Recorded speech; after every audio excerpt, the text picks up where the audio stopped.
परमात्मा श्री राधा कृष्ण के चरणारविंदों में शतकोटि नमन।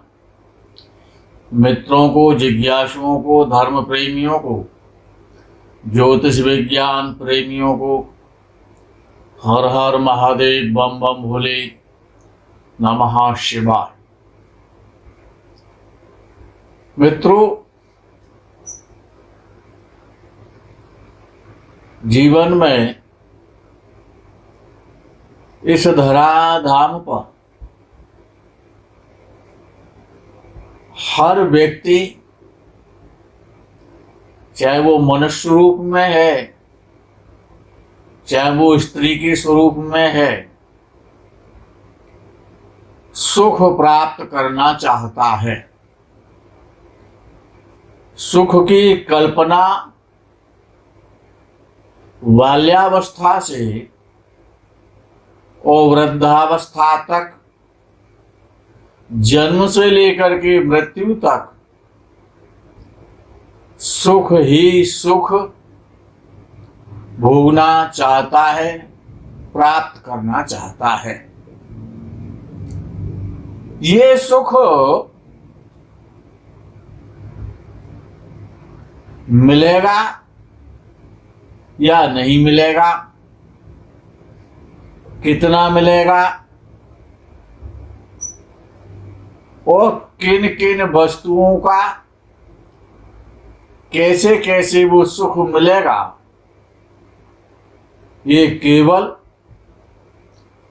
उस स्त्री या पुरुष विशेष की जो जन्म कुंडली है वही बताती है। वही ये बताती है कि आपको कितना सुख मिलेगा, कौन सा व्यक्ति कैसा है,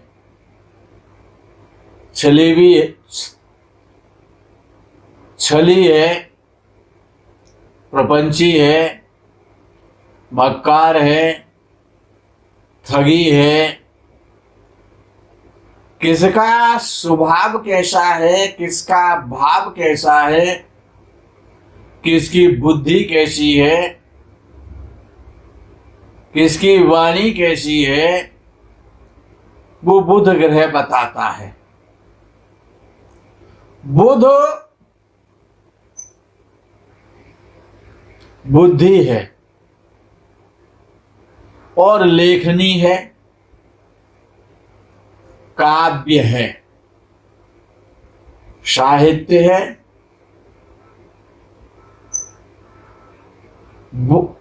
यदि आपको ये देखना है कि किस व्यक्ति से हमको दोस्ती करनी है और किससे नहीं करनी है, तो उसमें आपको 3 चीजें देखनी पड़ेंगी। सूर्य देखना पड़ेगा, बुध देखना पड़ेगा और बृहस्पति देखना पड़ेगा। सूर्य पिता तो है, पिता का सबसे प्रमुख कारक ग्रह है, आपकी आत्मा है। आपकी आत्मा कैसी होगी, आपका आत्मबल कैसा है, अंदर से आप गंदे व्यक्ति हैं, अंदर से आप खराब व्यक्ति हैं,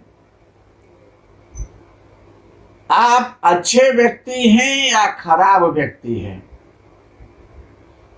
ये सूर्य, चंद्र, बुध और गुरु, ये 3 ग्रह हैं आपके पास। 4 ग्रह। ये 4 ग्रह किसी के साथ दोस्ती करनी है किसी के साथ साझेदारी करनी है, किसी के साथ अफेयर करना है, लव मैरिज करनी है, व्यापार करना है, शादी करनी है, किसी के साथ मित्रता करनी है। इन 4 ग्रहों का देखा जाना बहुत बहुत आवश्यक है। सूर्य से आपको यह पता पड़ेगा कि इसका अंतर आत्मा कैसा है, अंतर आत्मा की शक्ति कैसी है। चंद्र से विचार उत्पन्न होते हैं, चंद्र से उसके विचार कैसे हैं, उसका भाव कैसा है, तो आप चंद्र देखिए, उसकी विचारधारा कैसी है। वो प्रसन्नचित्त रहने वाला है, सात्विकी विचारों का है, दयालु और दयालुता और परोपकारिता है या नहीं है, ईमानदार है या बेईमान है, ये तो उसके विचार ही तो बताएंगे। अब वो विषय आता है कि वो बुद्धिमान है या मूर्खता के काम करता है, उसे यश अप्रिय है या प्रिय है, कहीं गलत मार्ग पर तो नहीं जा सकता है, तो ये आपको बुध बताएगा। जैसा बुध होगा वैसी बुद्धि होगी, वैसी वाणी होगी, वैसी लेखनी होगी। उसकी शिक्षा के विषय में यदि आपको जानना है, शिक्षा 2 प्रकार की होती है। शिक्षा 2 प्रकार की, एक तो आध्यात्मिक शिक्षा है और एक सांसारिक शिक्षा है। सांसारिक शिक्षा कक्षा 1 है, कक्षा 2 है, कक्षा 4 है, कक्षा 10 है, कक्षा 5 है, कक्षा 12 है, MA है, BA है, BTech है, LT है, B.Ed है, PhD है, D.Litt है, डॉक्टरी शिक्षा है, टेक्निकली शिक्षा है। ये जितनी भी शिक्षाएं, ये सांसारिक शिक्षाएं हैं। इनसे आध्यात्म का और परलोक का कोई संबंध नहीं है। ये यही प्राप्त की जाती हैं और यही जीवन के साथ ही वो खत्म हो जाती है। जब जीवन खत्म होता है तो वो शिक्षा भी खत्म हो जाती है। एक शिक्षा है कि जो जन्म जन्मांतर पारलौकिकी शिक्षा है, जो परलोक में आपको फल मिलता है, जिसे आध्यात्म की शिक्षा कहते हैं, ज्ञान की शिक्षा कहते हैं। बुध ज्ञान तो देता है, बुद्धि तो देता है, लेकिन इस संसार की बुद्धि देता है। संसार का कैसा व्यवहार है, संसार में कैसे शिष्टाचार है, कैसे व्यवहार करना है, बुध तर्क देता है, कुतर्क देता है, बुद्धि देता है। व्यवहार की शिक्षा देता है, जो कि व्यवहार में आती है। संबंधों को कैसे निर्वहन करना है, ये बुध का काम है। संसार की शिक्षा बृहस्पति वो ईश्वरीय शिक्षा है, ईश्वरीय ज्ञान है, वेद का ज्ञान है, धर्म का ज्ञान है, उपनिषदों का ज्ञान है, मंत्रों का ज्ञान है, ईश्वर की प्राप्ति, ईश्वर पर चर्चा करना, ईश्वर की खोज करना, ईश्वर के प्रति समर्पित होना, ये जो शिक्षा देता है, ये जो ज्ञान जो पैदा होता है, ये ज्ञान केवल बृहस्पति दे सकता है। उसका कारक भी बृहस्पति ही है। इस बृहस्पति को और जीव कहा गया है। ज्योतिष शास्त्र में बृहस्पति को आत्मा नहीं कहा गया, मन नहीं कहा गया, बुद्धि नहीं कहा गया, ईश्वर का अंश जीव कहा गया है। ईश्वर अंश जीव अविनाशी। अविनाशी यानी कि जो बृहस्पति का जो ज्ञान है वो कभी नष्ट नहीं होता है, उसका विनाश नहीं होता है, वो जन्म जन्मांतर साथ देता है। बृहस्पति ईश्वर का अंश है। और ये जो जीव है, जितने भी शरीरधारी हैं, पशु हैं, पक्षी हैं, मनुष्य हैं, स्त्री हैं, पुरुष हैं, जितने भी जीवधारी हैं, जो गतिशील हैं या जो स्थिर हैं, उन सभी में जीव है, ईश्वर का अंश है। इसीलिए कहा गया है अहम ब्रह्मास्मि, ब्रह्म ही ईश्वर है। अर्थात जो बृहस्पति के द्वारा जो प्रदत्त ज्ञान है,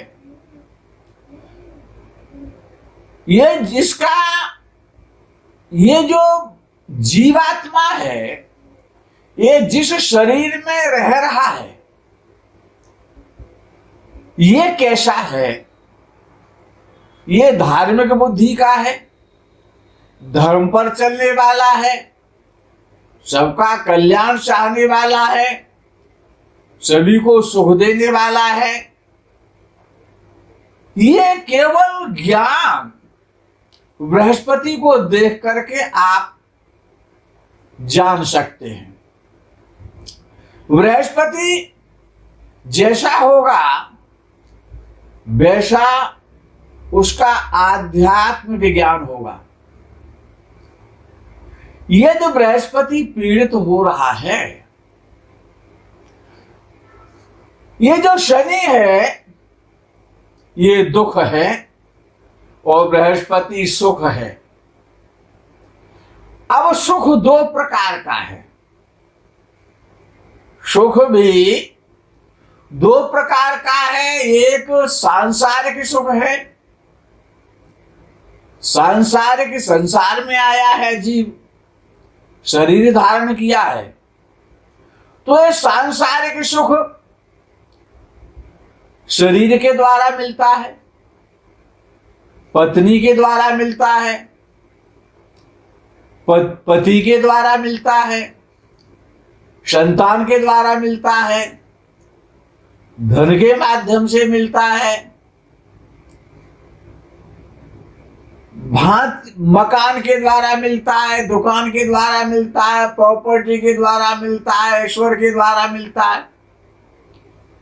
ये जो संसार का जो सुख है, जिसको जगत का सुख कहेंगे या भौतिक सुख जिसको कहा जाता है,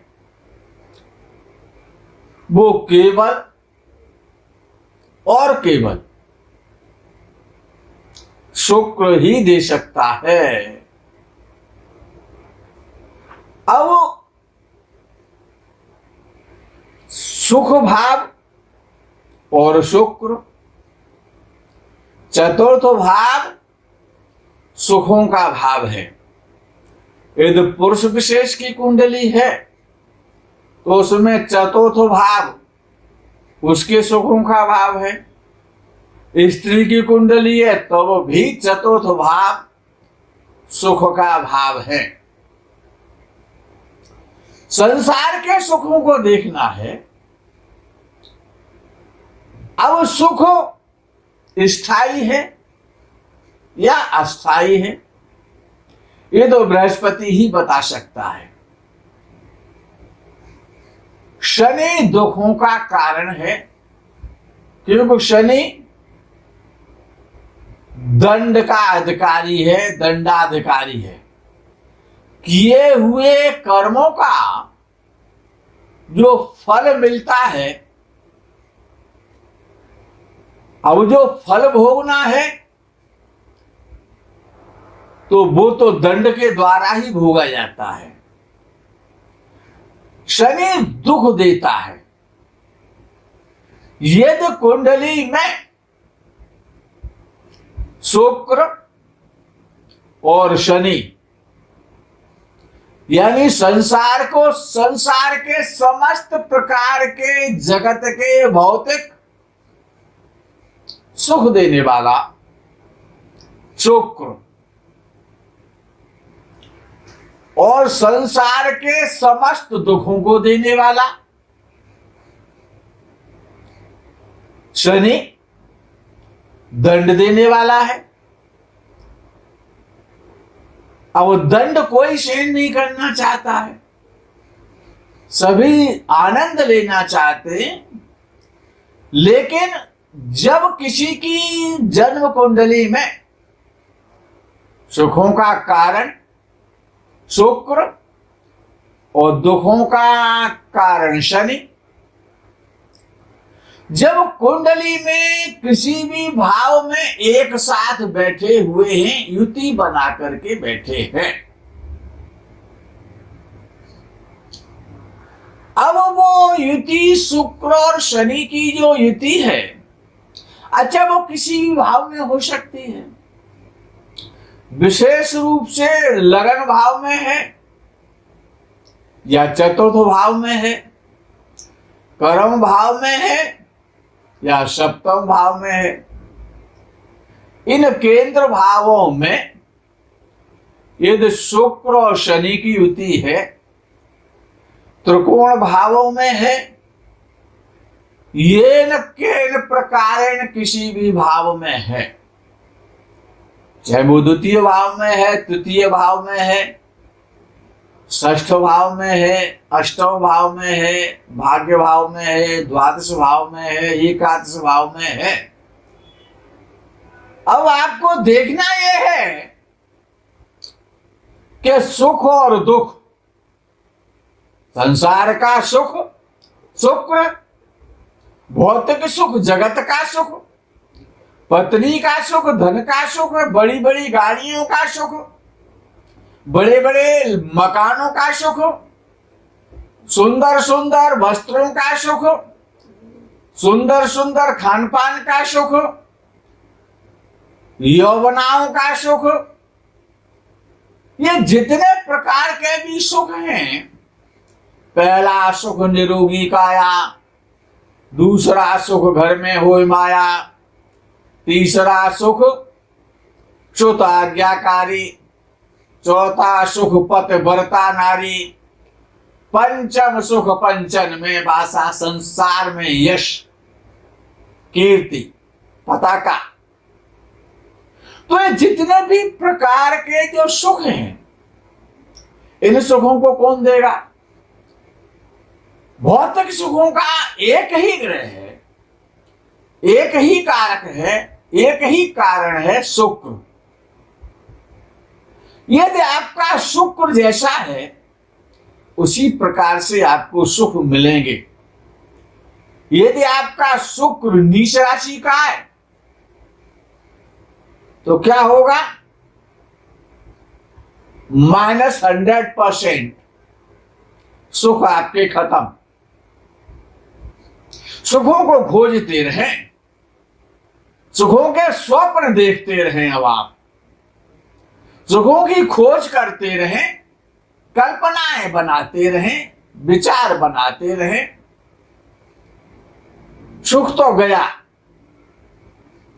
इस नवांश में भी शुक्र ने स्थिति को नहीं संभाला तो सुख कौन देगा? क्योंकि संसार की सुख तो केवल शुक्र ही दे सकता है। मित्रों, मैं किसी की कुंडली नहीं देख रहा हूं। मेरा मन, मेरे भाव सिर्फ और सिर्फ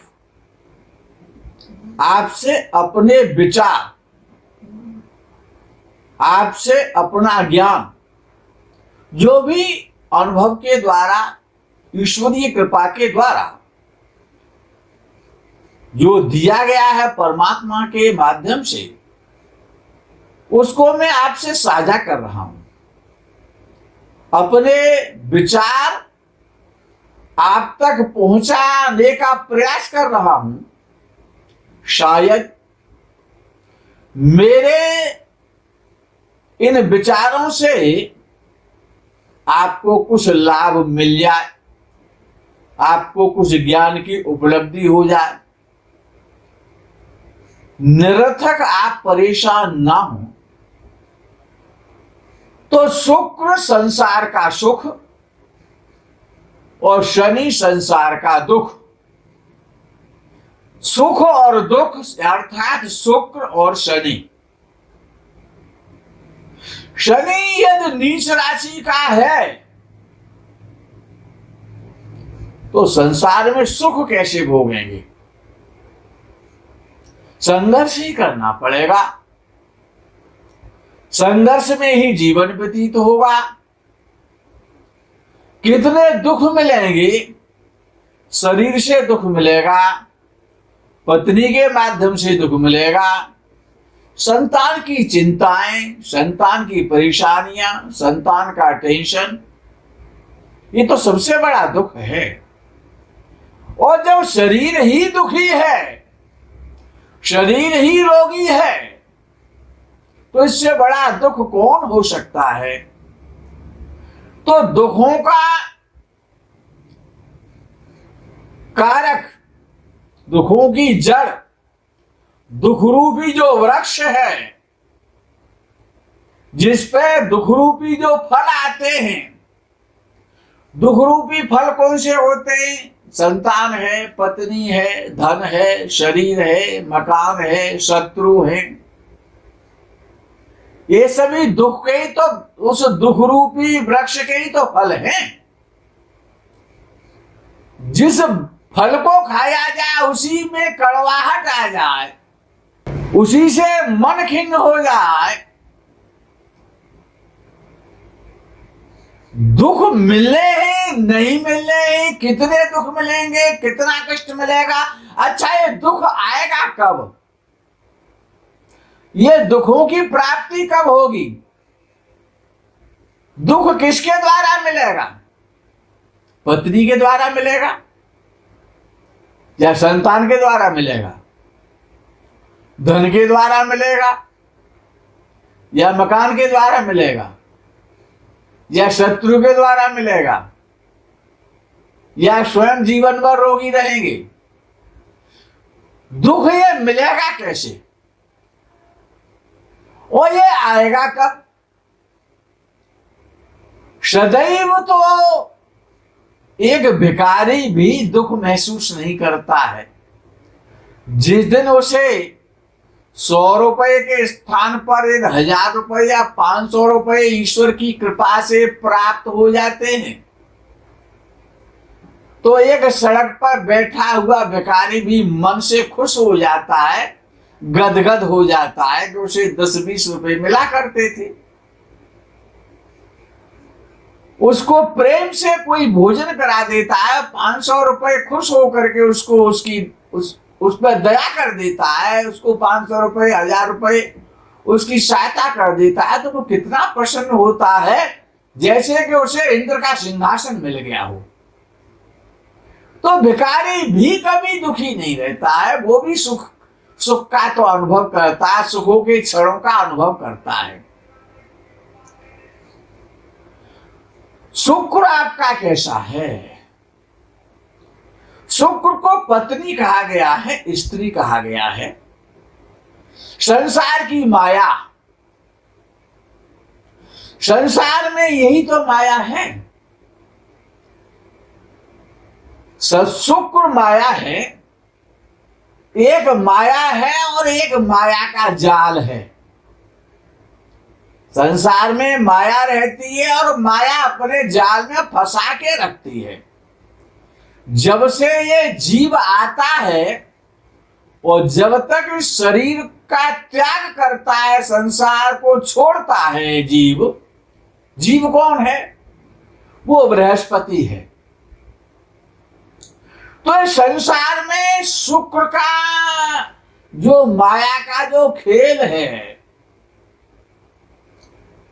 माया की प्राप्ति कितनी होगी जिसको कि आप सुख समझेंगे।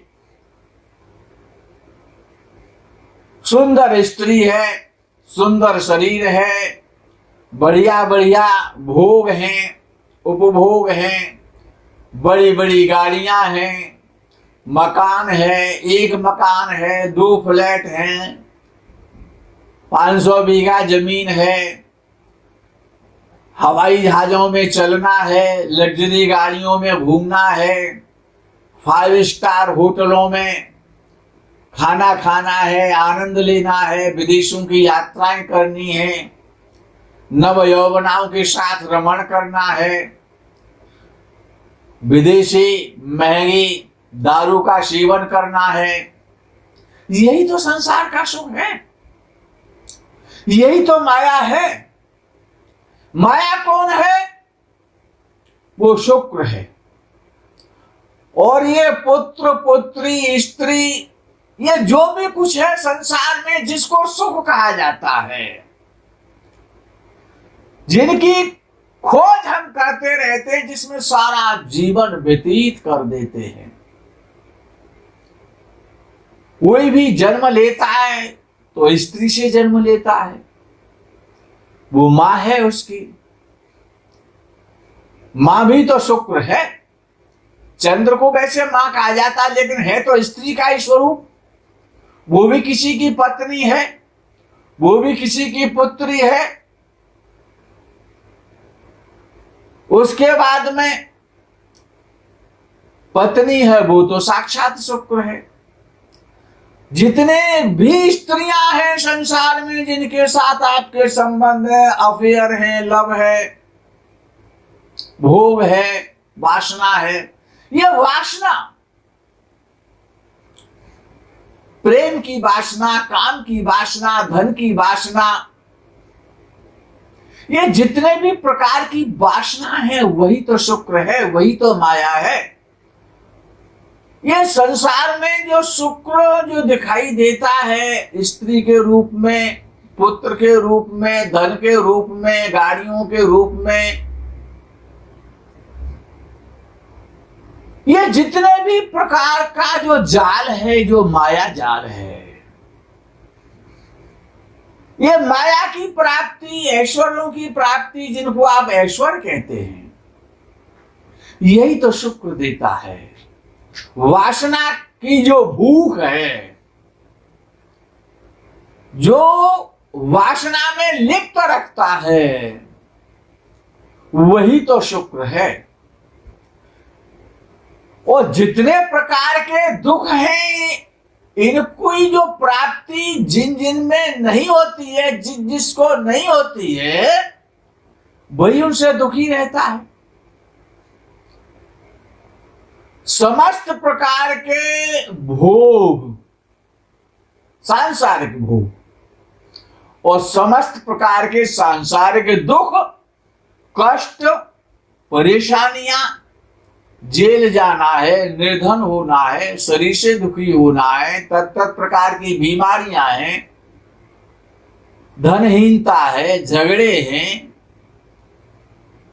संतान आज्ञाकारी नहीं होना है, संतान से शत्रुता होना है, बचपन में पिता का मर जाना है, जितने भी प्रकार के दुखों के जो पहाड़ गिरते हैं, जितने भी प्रकार के संकट हैं, समस्त प्रकार के संकटों का, दुख का एकमात्र ग्रह शनि है। और शुक्र और शनि जब युति बना के किसी भाव में बैठते हैं, अगर इस युति में जितना अंतर ज्यादा हो जाता है, जितना डिफरेंस ज्यादा होता जाएगा, उतना ही सुख ज्यादा मिल जाएगा। लेकिन ध्यान रखना, जब सुख और दुख जब एक साथ बैठे हुए हैं, तो सुख और दुख जब एक साथ एक भाव में एक घर में जब रहेंगे,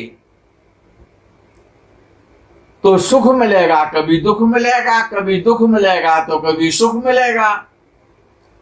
कभी धन है, कभी चला जाएगा, कभी बहुत सारा धन आ जाएगा। ये जो सुख और दुख, इनमें अंतर जितना ज्यादा हो जाएगा,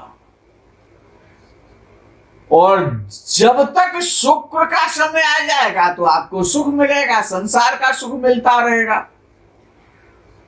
और जिस दिन शनि की दशा आ जाएगी, शनि का कालखंड आ जाएगा, तब सारा सुख खत्म हो जाएगा।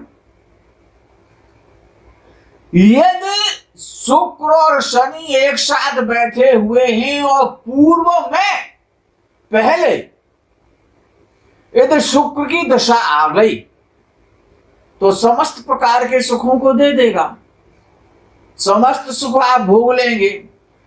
लेकिन उन सुखों में ये भी ध्यान रखना कि दुख भी साथ बैठा है, हमारे पीछे से ये भी आक्रमण करने वाला है।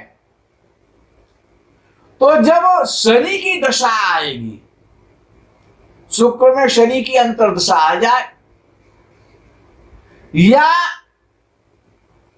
शनि गोचर में और उसी घर में आ जाए जिसमें बैठा हुआ था शुक्र के साथ, सारे सुख फिनिश। या शनि की दृष्टि पड़ जाए शुक्र पर, सारे सुख खत्म हो जाएंगे। मित्रों, वीडियो ज्यादा बड़ा हो जाएगा, व्याख्या तो बहुत करनी है, आपसे बातें करने का, विचार संयुक्त करने का, विचार साझा करने का मन तो बहुत ज्यादा है। लेकिन आगे के प्रकरण में प्रयास करेंगे कि आपको पुनः विचार साझा करें। ये जो ग्रह हैं, यही संसार का सुख देते हैं, यही परमात्मा की प्राप्ति कराते हैं। लेकिन हर ग्रह ईश्वर की प्राप्ति नहीं करा सकता। केवल और केवल आध्यात्मिकता का, वेदांत का, परलोक की शिक्षा का जो ज्ञान और जो शिक्षा, कभी विनाश जिसका ना हो, वही बृहस्पति है। और जिसका भोगने के बाद विनाश हो जाता है, संसार के जितने प्रकार के सुख मिलते हैं वही शुक्र है। संसार में जितने दुख मिलते हैं वही शनि है। आगे के प्रकरण में इन पर विशेष विचार, जो भी हमारा अनुभव है, आपके साथ साझा करने का पुनः अवसर खोजेंगे। तब तक आप विश्राम करें। हर हर महादेव, बम बम भोले, नमः शिवाय, जय गो माता।